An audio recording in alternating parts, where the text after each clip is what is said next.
Ni kitu kizuri kabisa kuwapenda wanaokupenda, kuwaheshimu wanaokuheshimu, kuwajali wanaokujali na kuwathamini wanaokuthamini. Ni kitu kizuri kabisa na kiunga mkono kwa 100%. Lakini naenda kinyume pale ambapo unakuwa wewe umebezi sasa kwenye msingi huo kwamba utawapenda wanaokupenda tu, utawaheshimu wanaokuheshimu tu, utawajali na kuwathamini wanaokuthamini tu. Kuna watu ambao hawana uwezo wa kuonyesha upendo wewe.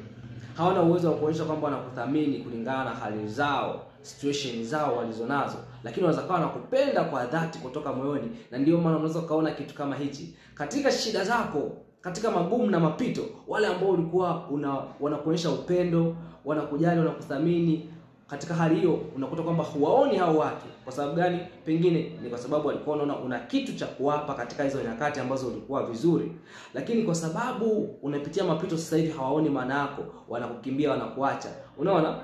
Na cha ajabu sana, wale watu ambao ulikuwa unawakataa, unawadharau, ndio watu ambao huwa wanakuja kusimama na wewe kwenye shida zako. Ndio watu ambao huwa wanajitoa kwenye mateso yako. Na ukiangalia hujai kuwapa kitu chochote wala hujai kuwatendea kitu chochote kile. Ndio unaweza kugundua kwamba sasa kumbe ile kuwapenda tu watu wanaokupenda haina maana. Haina maana. Ndio maana Yesu anasema katika Mathayo 5:46 anasema kwamba maana mkiwapenda wanaowapenda ninyi, mwapata thawabu gani? Hata watoza ushuru je, nao hawafanyi yayo hayo? Unaona? Sasa kama mkiwapenda wanaowapenda tu, wanaowaheshimu tu, wanaowajali, wanaowathamini, mwapata thawabu gani? Maana hiyo ni kwamba haina maana. That is useless. That is nonsense. Kama eti upendo wako umejengwa kwenye kuwapenda tu wanaokupenda wewe, that's not love. Huo sio upendo. Hiyo ni biashara. Ndio maana anasema hata watoza ushuru hawafanyi yayo hayo. Maana yake ukishagundua kwamba upendo wako umejengwa katika misingi hiyo, kwamba mtu ambaye hawezi kukuonyesha upendo hawezi kukupenda wewe, hawezi kumpenda. Mtu ambaye hawezi kukuheshimu wewe, hawezi kumheshimu. Maana yake that's a business. Kuna exchange hapo, ni biashara, sio upendo wa Mungu wetu wa mbinguni. Lakini Mungu wetu wa mbinguni anataka tuwapende watu wote, hata ambao hawatupendi sisi.